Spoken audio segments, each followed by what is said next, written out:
नमस्कार जंटू में स्वागत है आपका। मैं हूं योगेंद्र। आप देख रहे हैं बड़ी खबर और बड़ी खबर में हम बात करेंगे राहुल गांधी के ईडी से पूछताछ लगातार, लेकिन गुरुवार का गैप रहा। फ्राइडे के लिए फिर ईडी ने कहा था, लेकिन उससे पहले ही गुरुवार का दिन कांग्रेस ने राजभवन के घेराव के लिए चुना और 17 तारीख यानी कि शुक्रवार का दिन जिला मुख्यालयों पर प्रदर्शन होगा। अपने नेता के लिए कांग्रेस से सब कुछ कर रही है, ताकत भी दिखाई गई। जगह जगह राजभवनों पर प्रदर्शन किया गया, कहीं पे झड़प हुई है, कहीं नेताओं के कपड़े फट गए, कहीं कोशिश की आगे घुसने की, लेकिन राजभवन है, घुसने कौन देगा। एक कल्चर है कि चले आप विरोध कर लीजिए, बैरिकेटिंग्स पे चढ़ जाइए, पुलिस वालों से धक्का मुक्की कर लीजिए, सभी जगह यही कुछ देखने को मिलता है। लेकिन एक सवाल यह है कि अब आगे क्या।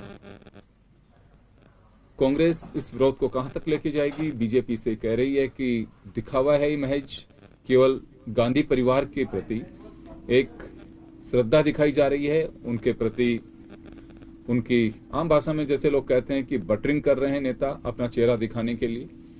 खैर चले जो भी हो, लेकिन चर्चा जरूर है इस देश में कि आखिर आगे होगा क्या। राहुल गांधी गिरफ्तार होंगे या फिर इसी तरह से पूछताछ का सिलसिला चलता रहेगा। कुछ लोगों का यह भी कहना है कितना बड़ा जुर्म है राहुल गांधी से। लगातार 3 दिन तक पूछताछ हो रही है और पूछताछ में भी कोई रिजल्ट नहीं निकल पा रहा।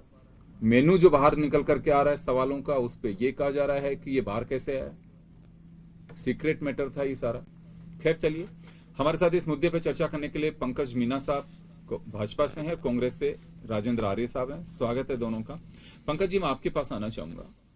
आरोप लग रहा है सरकार पर, भाजपा की सरकार है कि द्वेषता से और एक रिवेंजफुल तरीके से सरकार उनके नेता को परेशान कर रही है, क्योंकि अग्रिम संगठनों की तरह सरकार अपने जो एजेंसी हैं उनको काम लेना चाहती है। और राहुल गांधी एक ऐसे नेता हैं जो लगातार इसके खिलाफ आवाज उठा रहे हैं, उस आवाज को दबाने की कोशिश की जा रही है। सबसे पहले तो मैं एक चीज बताना चाहूंगा, ये 2015 से जो मामला चल रहा है, इसमें भारतीय जनता पार्टी ने ना तो अपनी तरफ से कोई एफआईआर कराई, ना भारतीय जनता पार्टी ने कोई इसमें शुरुआती अपने कोई आरोप लगाए थे। कुल मिला के कोर्ट के आदेश से ये एक शिकायत दर्ज हुई और उसके ऊपर कार्रवाई चल रही है। उसके बाद में आदरणीय राहुल गांधी जी हाईकोर्ट गए थे कि साहब मुझे इस केस से मुक्ति दीजिए, मुझे इसमें जांच में शामिल नहीं होना चाहिए, ऐसा करके उन्होंने कोर्ट से रियायत मांगी थी। और कोर्ट ने बड़ा स्पष्ट कहा कि आपके ऊपर आरोप बड़े संगीन हैं और इसमें आपको ट्रायल से गुजरना ही होगा। ये कोर्ट के आदेश है और कोर्ट के आदेश से ही सारी कार्रवाई चल रही है। जांच सारी ईडी के पास है, जो एक अपने आप में एक स्वतंत्र एजेंसी है। अब इसमें कुल में कांग्रेस को रह के रात को सोने से लेकर सुबह जागने तक हमेशा एक भारतीय जनता पार्टी को टारगेट करना और भारतीय जनता पार्टी को आरोप लगा के अपने आप को विक्टिमाइज करने का एक आदत पड़ी हुई, जिसका कोई समाधान नहीं है। हाँ, और इतना जरूर है कि अगर राहुल गांधी जी वाकई निर्दोष हैं तो क्यों नहीं उनको क्या वो ईडी को कॉपरेट कर रहे। जो ईडी जो उनसे सवाल पूछ रही है, घूम फिर के जितने सवाल हैं, जो भी सवाल हैं, आप उनका जवाब क्यों नहीं देते, इतना घुमा क्यों रहे हैं, क्यों उनको ईडी को कंफ्यूज करने की कोशिश कर रहे हैं। तो आप अगर वास्तव में ईमानदार हैं, आपका भ्रष्टाचार में कोई वास्ता नहीं है, तो आपको सहयोग करना चाहिए। पर आप सहयोग करने की जगह क्या कर रहे हैं, आप लोकतांत्रिक संस्थाओं को टारगेट कर रहे हैं। आप पूरे देश के अंदर अपने कार्यकर्ता कह लो या जो गांधी परिवार के गुलाम है उनके द्वारा एक आंदोलन खड़ा करने की कोशिश कर रहे हैं। केवल और केवल देश के अंदर न्यूसेंस कैसे क्रिएट हो, देश की जनता कैसे भ्रमित हो, उसके ऊपर आप कार्रवाई कर रहे हैं। जबकि वास्तविकता सच्चाई ये है कि अगर आप भ्रष्टाचार में शामिल नहीं हैं तो आपको ईडी को सहयोग करना चाहिए और ईडी को सहयोग करके आप इसमें मेरे को लगता है जल्दी निजात पा जाएंगे। अभी क्या लगता है आपको कि राहुल गांधी सहयोग नहीं कर रहे हैं? नहीं, निश्चित रूप से देखिए, लगातार बार बार जांच के उनसे जो पूछताछ हो रही है और मेरे को लगता है 3 दिन 4 दिन लगातार पूछताछ हुई है, उसका कारण यही है कि भाई आप सहयोग नहीं कर रहे। सहयोग कर रहे हो तो मुझे लगता है कि दो बात बताइए, आप मुझे बताइए पंकज जी, एजेंसी स्वतंत्र है, अगर कोई कोऑपरेट नहीं करता है, सही सवालों को जवाब नहीं दे रहा था, इसका मतलब वो जो चाह रहे हैं वो नहीं मिल पा रहा, तो आप अरेस्ट करिए। देखिए, क्या अरेस्ट करिए, क्या होगा ये तो ईडी तय करेगा। इस बारे में भारतीय जनता पार्टी आपने ये कहा कि कोऑपरेट नहीं कर रहा, जब ये आपको मालूम है तो ईडी का एक्शन होना चाहिए। कोई कोऑपरेट नहीं कर रहा है, ईडी को लग रहा है कि एक्यूज्ड है और ये ठीक से जवाब नहीं दे रहा है, तो ईडी के पास में ये भी तो अधिकार है कि वो उसे अरेस्ट कर सकती है। एक्यूज तो है ही, किसमें कोई जवाब नहीं है। जो आदमी कोर्ट से बेल के ऊपर है और जिसके ऊपर चार्ज फ्रेम हो रहा है, उसके ऊपर क्या नाम है, एक्यूज तो है, इसमें कोई दो राय नहीं है। और ईडी को क्या करना है वो ईडी तय करेगा। ईडी समय आने पे जो उसको नेसेसरी एक्शन है बोलेगा। आपने आप एक बात बोली अभी कि वो कॉपरेट नहीं कर रहे हैं। जब आपको इतना मालूम है कि कॉपरेट नहीं कर रहे राहुल गांधी, तो कॉपरेट कराना जानती है ईडी। निश्चित रूप से कहिए ना कॉपरेट, ये आप देश के नागरिक भी, आप भी डिमांड कर सकते हैं कि अगर ईडी को कॉपरेट नहीं कर रहे तो एक्शन में आइए। ईडी केवल पूछताछ में 7 दिन निकाल देगी ईडी ऐसे। मैं निश्चित रूप से आपके चैनल के माध्यम से कह ही रहा हूं कि राहुल गांधी जी को कॉपरेट करना चाहिए। हमारे देश की जो लोकतांत्रिक संस्थाएं हैं, स्वतंत्र जांच एजेंसियां हैं, उनको सहयोग करना चाहिए। आप सहयोग करने की जगह बवाल खड़ा कर रहे हैं। आप सड़कों पे इस प्रकार से रास्ते जाम कर करके क्या साबित करना चाहते हैं? अगर आप वास्तव में भ्रष्टाचार में शामिल नहीं है तो ईडी को सहयोग करिए। पंकज मीना साहब, एक चीज और मैं जानकारी दे दूं आपको, कोई भी व्यक्ति, वो पंकज मीना भी हो सकते हैं, योगेंद्र शर्मा भी हो सकते हैं, और हमारे दर्शक भी कोई हो सकते हैं, अगर किसी के खिलाफ इस्तगासा भी अगर दर्ज हो गया, उसे लगता है कि इसमें मेरे से पूछताछ होगी, वो उसका अधिकार है, को जमानत ले सकते हैं। आप उसे ये मत कहिए कि ये तो बेल पे चल रहे हैं। कोई भी व्यक्ति हो सकता है, आपको भी नोटिस मिलेगा, आपका राइट है, आप जमानत ले सकते हैं। लेकिन आपको ये नहीं कह दिया गया है कि आप तो बिल्कुल अभियुक्त हो गए हैं। ये नहीं कहा जा सकता। आपके खिलाफ एफआईआर हो सकती है, ये जांच का विषय है। तो जांच चल रही है ईडी की, क्योंकि बीजेपी अभी इसको इश्यू बना रहा है। ये कॉमन मैन जानता है कि किसी को भी नोटिस मिलता है तो उसका अधिकार है, वो बेल ले सकता है, जिसे हम अग्रिम जमानत कहते हैं। कोई भी ले सकता है। आपको भी अगर नोटिस मिलता है तो आपका अधिकार है। कांग्रेस से दावा नहीं कर सकती कि पंकज मीना तो बिल्कुल बेल पे है और वो तो बेल का टाइम खत्म होते अरेस्ट हो जाएंगे। बिल्कुल नहीं हो सकते। ये जांच एजेंसी कर रही है, जांच कर सकते हैं। वो अपने बचाव में, उसे अधिकार है कि वो जमानत ले सकता है किसी भी ऑफेंस में। मैं आपके पास आना चाहूंगा राजेंद्र आर्य साहब, इतना बवाल क्यों? एक सवाल यह भी उठ रहा है कि राहुल गांधी से पूछताछ पे बीजेपी कांग्रेस इतनी आक्रामक है। अगर यही मुद्दा बेरोजगारी और महंगाई के लिए उठाया होता तो स्थिति कुछ अलग होती। देखिए योगेंद्र जी, राहुल गांधी को या कांग्रेस के शीर्ष नेतृत्व को टारगेट करने का भाजपा का सिर्फ और सिर्फ एक ही मंतव्य है कि जब वो मतलब जनता की आवाज उठाते हैं या जितने भी मुद्दे हैं, चाहे किसान आंदोलन से लेकर नोटबंदी की बात हो, चाहे जीएसटी की बात हो, चाहे पेगासस की बात हो, चाहे राफेल की बात हो, चाहे किसान काले कृषि कानूनों की बात हो, तमाम कानूनों के अंदर राहुल गांधी ही अकेले हैं जो कि पूरी भाजपा को घेरते हैं और सीधा फ्रंट से वो अटैक करते हैं। विपक्ष का कोई भी नेता चाहे उनके साथ हो चाहे ना हो, वो अकेले कहते हैं कि इस सरकार से लड़ने के लिए जब तक मैं अकेला हूं, मेरी जान में जान है, तब तक मैं लड़ूंगा। तो उनके जज्बे को पूरा देश सलाम करता है और कांग्रेस पार्टी भी हमारे शीर्ष नेतृत्व पे ये देखो, आप इनकी सोच मैं बताता हूँ। ये कहते हैं कि मेरा सर छोटा सा सवाल का मैं जवाब जानना चाहूंगा राजेंद्र जी, आप जो कहना होगा। मैं एक बात मैं जानना चाहता हूं, मैं नहीं जानना चाह रहा, ये आम पब्लिक जानना चाहती है कि देश के सामने महंगाई बहुत बड़ा मुद्दा है, जो आपको भी लगता है, अंदर से पंकज मीना जी को भी लगता है, मुझे तो लग ही रहा है। बेरोजगारी बहुत बड़ा मुद्दा है।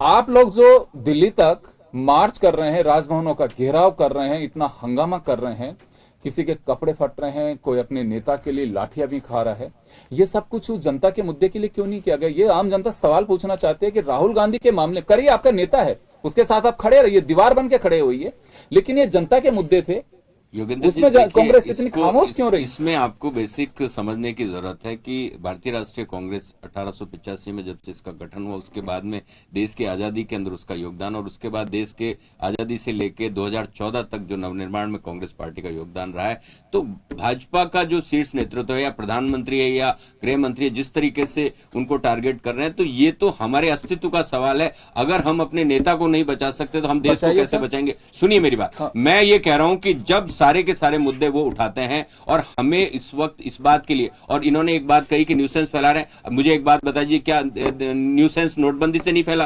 क्या न्यूसेंस आपकी जीएसटी से नहीं फैला? क्या न्यूसेंस आपके किसान आंदोलनों से, काले कृषि कानूनों से नहीं फैला? और न्यूसेंस मैं बता रहा हूं, ये अग्निवीर और अग्निपथ से नहीं फैला। क्या युवाओं के साथ ऐसा भद्दा मजाक किया जा रहा है? तो हम तो एक ही बात कह रहे हैं ना कि आज हमारे लोकतांत्रिक अधिकार हैं। आपको पता होगा कल एआईसीसी के अंदर जिस तरीके से दिल्ली पुलिस ने अंदर घुस के पत्रकारों को पीटा है, हमारे नेताओं को घसीटा है। हमारे जो बुजुर्ग नेता है, आपको पता होगा, हमारे संगठन महासचिव वेणुगोपाल जी को रोड पे घसीटा गया। हमारे पी चिदम्बरम जी जो कि पूर्व गृह मंत्री, पूर्व वित्त मंत्री, उनको रोड पे घसीटा गया। हमारे मुख्यमंत्रियों को अरेस्ट कर करके कहां लेके जाया गया। आप मेरे को एक बात बताइए, अगर किसी देश की राजधानी के अंदर किसी प्रदेश का मतलब प्रदेश अध्यक्ष अगर नहीं जा सकता तो फिर वो कहां जा सकता है? हम अपने पार्टी कार्यालय नहीं जा सकते? अरे भाई आप ये तो बताइए ना, हम अपने लोकतांत्रिक, और फिर हम तो गांधीवादी तरीके से सत्याग्रह कर रहे हैं, हमने कभी भी टकराव की हम नहीं करते। और फिर मैं आपको बता दूं कि जो भी अगर फ्रिंज एलिमेंट्स हैं, जो भी अगर ईडी के बाहर भी आपने जो टायर जलते हुए देखे, तो आप भी अगर इन्वेस्टिगेशन करेंगे तो पता चलेगा कि वो किसी कांग्रेसी ने नहीं किया, क्योंकि कांग्रेसी कभी हिंसा में शामिल हो ही नहीं सकता। तो ये लोग पूरी तरीके से इस पूरे मामले को डाइवर्ट कर रहे हैं इस देश के अंदर, मतलब पूरी की पूरी। मैं आपकी सारी बातें मान रहा हूं सर, आपने कहा कि समझिए आप, मैं समझ भी गया आपकी सारी बात को। मेरा जो सवाल नहीं है ये योगेंद्र शर्मा का सवाल नहीं है, ये पब्लिक का सवाल है, जो जयपुर के स्टेचू सर्किल पे भी बात कर रही है और दिल्ली के इंडिया गेट पे भी बात कर रही है। कांग्रेस को ये जोश उस वक्त भी दिखाना चाहिए था कि जब महंगाई, मानती है खुद कांग्रेस कि महंगाई की मार है,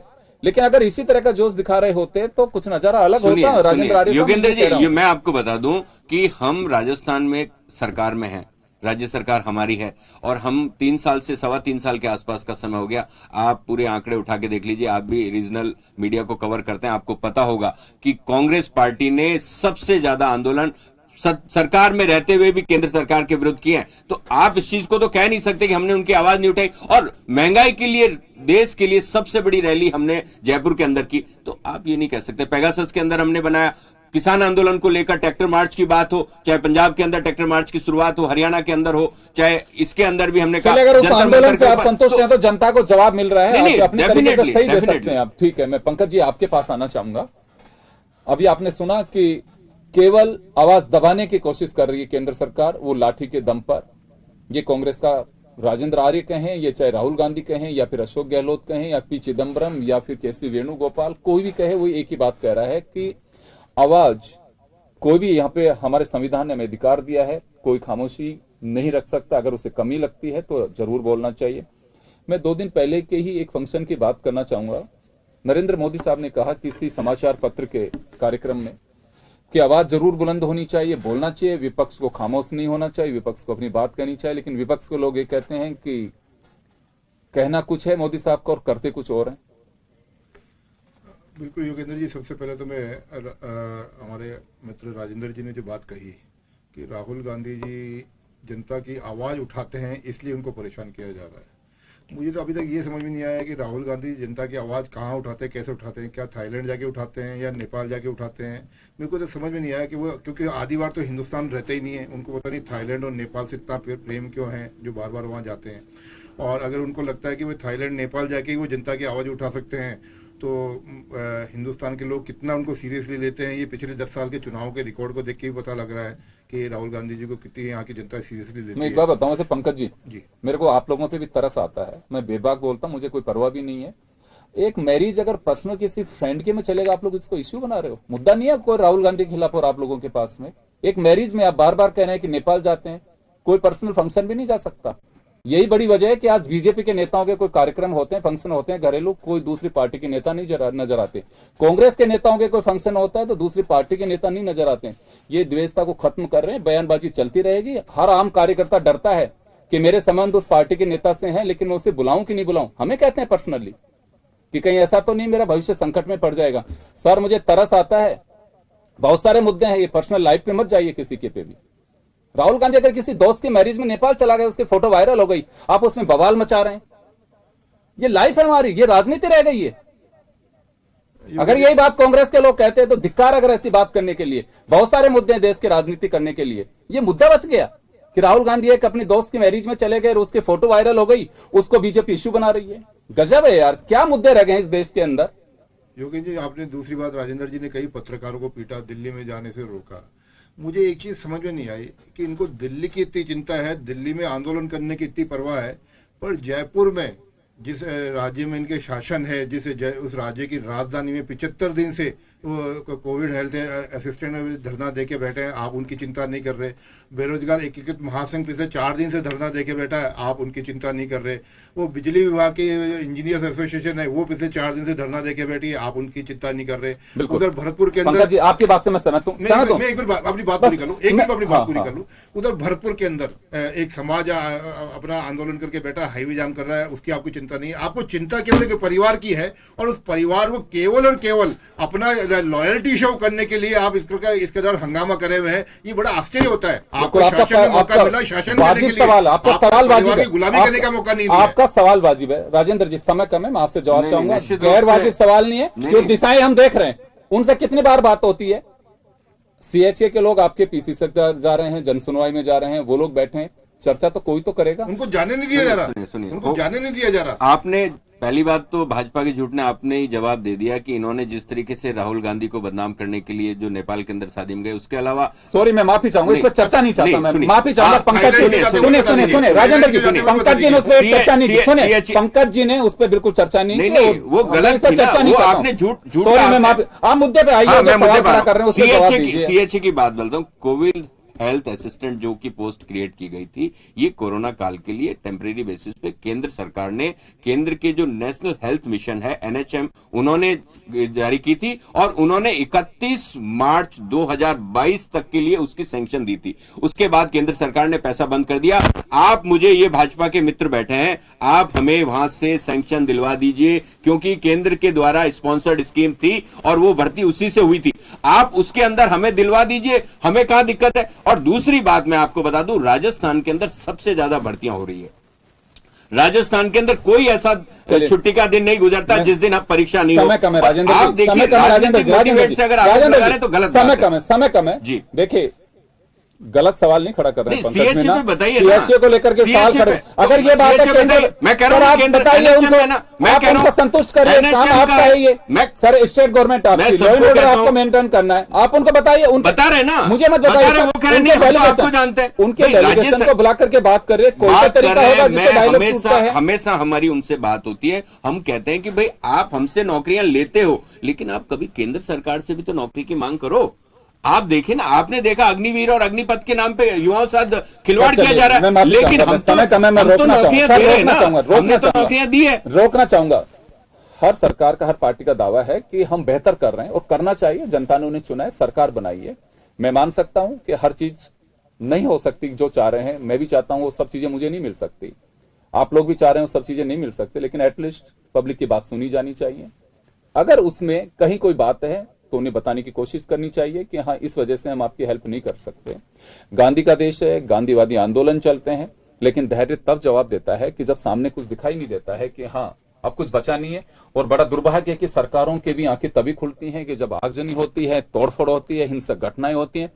10 घंटे के अंदर, क्या 2 घंटे में वार्ता की टेबल पे बुला लिया जाता है कि नहीं नहीं कुछ नहीं, ग्रीन कॉरिडोर बना दिया जाता है कि आप आइए, सबसे पहले आप ही से बात करेंगे।